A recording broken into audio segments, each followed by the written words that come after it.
జిల్లాలో చూసిన ఇదే సిచ్యువేషన్ కనిపిస్తుంది మనకి. దాదాపుగా గత 2-3 రోజుల నుంచి కురుస్తున్నటువంటి భారీ వర్షాలు వాతావరణ శాఖ అలర్ట్ చేస్తూనే ఉంది. భారీ నుంచి అతి భారీ వర్షాలు పడే ఛాన్స్ ఉంది అంటూ కూడా అలర్ట్ చేస్తున్నారు. దాని ప్రకారం మనం చూస్తున్నాం. ఇక్కడ కురుస్తున్న వర్షాలకు తోడు ఎగువ ప్రాంతాల నుంచి కూడా వరద నీరు రావడంతో ఎక్కడికక్కడ ప్రాజెక్టుల గేట్లు ఎత్తుతున్నారు అధికారులు. కొన్ని చోట్ల కట్టలు తెగుతున్నాయి. రాకపోకలు నిలిచిపోతున్నటువంటి సిచ్యువేషన్, రోడ్లపైకి రాలేనటువంటి పరిస్థితి. ఈ వరద నీరు ఇళ్లలోకి కూడా చేరి ఇంటి నుంచి బయటికి రాలేనటువంటి కండిషన్. ఇల్లు కూలిపోతాయా లేదంటే ఏంటి, పిల్లలతో ఎటు వెళ్ళలేని పరిస్థితి, తినడానికి తిండి లేదు, చుట్టూ వాటర్ ఉన్నా సరే గుక్కెడు నీళ్లు తాగడానికి లేక అవస్థలు పడుతున్నటువంటి కండిషన్. మరోపక్క ఇన్ఛార్జ్ మంత్రులు కూడా రంగంలోకి దిగారు. సీఎం కూడా గైడ్లైన్స్ జారీ చేస్తున్నారు. ఎక్కడ ఎటువంటి అపాయం లేకుండా ప్రజలకి ఎటువంటి నష్టం జరగకుండా చూడాలి, ఇబ్బందులు పడకుండా చూడాలని చెప్తున్నప్పటికీ కండిషన్ అయితే క్రిటికల్ గానే కనిపిస్తోంది. మరి 2 రోజులు వర్షాలు అంటున్నారు కాబట్టి ఆ వర్షాలకు సంబంధించి కూడా ఇన్ఫర్మేషన్ తెలుసుకుందాం. మనతో పాటు నాగరత్నం గారు ఉన్నారు, వాతావరణ విభాగం నుంచి అధికారి. నమస్తే మేడం. నమస్తే అండి. నాగరత్నం గారు, ఇప్పటికే చూస్తున్నాం తెలంగాణలో చాలా జిల్లాల్లో రైతులే కావచ్చు ప్రజలే కావచ్చు ఇబ్బందులు పడుతున్నారు. ఇంట్లో కూడా వరద నీరు వచ్చేసింది. ఇంకా ఇటువంటి అంటే ఇంకా ఎన్ని రోజుల పాటు వర్షాలు పడే ఛాన్స్ ఉంటుంది అనుకోవచ్చు? ఈ రోజు ఎక్కువగా ఉంటుందండి. ఈ రోజు ఎక్కువగా ఉంటుంది వర్షం. ఎక్కువగా కూడా మనకి ఆదిలాబాద్, కుమ్రంభీం, అంటే ఉమ్మడి ఆదిలాబాద్, ఉమ్మడి నిజామాబాద్, ఇటు సైడ్ మనకి వరంగల్ సైడ్, నెక్స్ట్ ఈ కరీంనగర్, ఉమ్మడి కరీంనగర్ జిల్లాలు, జయశంకర్, భూపాలపల్లి, ములుగు ఇవి ఎక్కువగా ఉంటాయి ఈ రోజు. తర్వాత ఇవన్నీ కూడా దాని దిగువ భాగం అంతా కూడా హెవీ రెయిన్ఫాల్ ఉంటుంది. హవెవర్ వెస్టర్న్ పార్ట్ కూడా కొంచెం ఎక్కువగా స్ట్రాంగ్ గానే ఉంది మనకి, అరేబియన్ సీలో ఉన్నటువంటిది. సో హైదరాబాద్ అవి కూడా రాత్రికి వర్షాలు వచ్చే అవకాశాలు ఉన్నాయి. వెస్టర్న్ సైడ్ కూడా మళ్ళీ ఇంకొక దఫా క్లౌడ్ అట్లానే ఉండిపోయింది కామారెడ్డి, మెదక్ దగ్గర. సో మళ్ళీ కూడా వచ్చే అవకాశం ఉంది. నాగరత్నం గారు, అంటే ఎన్ని రోజులు ఇదే పరిస్థితి కొనసాగే అవకాశం ఉంది అనుకోవచ్చు? మన హైదరాబాద్ విషయానికి వచ్చినా నిన్న మధ్యాహ్నం నుంచి సేమ్ సిచ్యువేషన్ కనిపిస్తుంది. మొన్న మధ్యాహ్నం నుంచి కూడా ఎడతెరపు లేకుండా మనకి నిమిషం గ్యాప్ లేకుండా వర్షం పడుతూనే ఉంది. ఇంకా జిల్లాలో అయితే అది చెప్పనే అవసరం లేదు.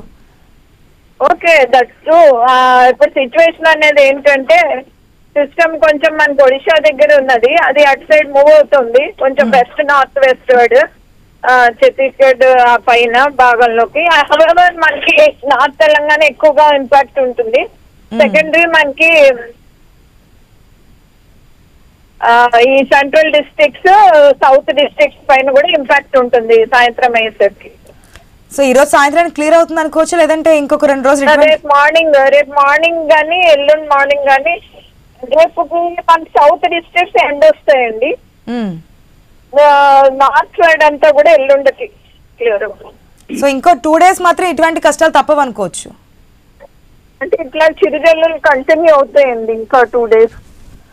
ఓకే, ఏదైతే మీరు ఇంతకు ముందు అలర్ట్ చెప్పారో అవి ఏ స్థాయిలో అనుకోవచ్చు? అంటే భారీ వర్షాలు, అతి భారీ వర్షాలు, దాన్ని బట్టి అధికారులు కూడా అలర్ట్ అవుతూ ఉంటారు కదా? భారీ వర్షాలు ఉండొచ్చు ఇప్పుడు దాకా. ఇప్పుడు మాకు డిస్కషన్ జరుగుతుంది ఢిల్లీ తోటి, వాళ్ళు ఏం చెప్తారు.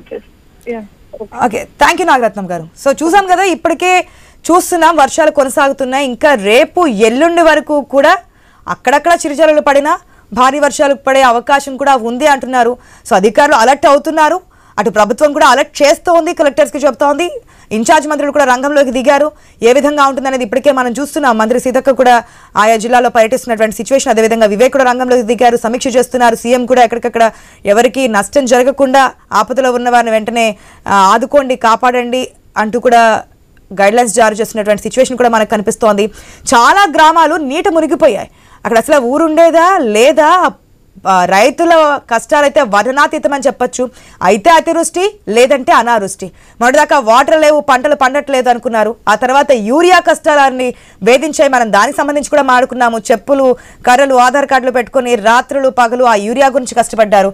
ఎంత కష్టపడినా ఏం చేసినా పంట చేతికి రావడం కోసం కష్టపడినటువంటి రైతన్నలు ఇప్పుడు ఈ అకాల వర్షాల కారణంగా, అదేవిధంగా వరదల కారణంగా కూడా అసలు ఒక్క గింజ కూడా పనికి రాకుండా పోయి ఈ ప్రాంతంలో మా పంట పొలాలు ఉండేవా అనే సిచ్యువేషన్కి పంట పొలాలు పూర్తిగా మారిపోయినటువంటి పరిస్థితి మనకు కనిపిస్తుంది. విజువల్స్లో కూడా క్లియర్గా చూస్తున్నాం. అధికారులు కూడా చెప్తున్నారు, మీకు పనుంటే తప్ప, అత్యవసర పరిస్థితి అయితే తప్ప బయటికి రాకండి, ఇంట్లోనే ఉండండి అంటున్నారు.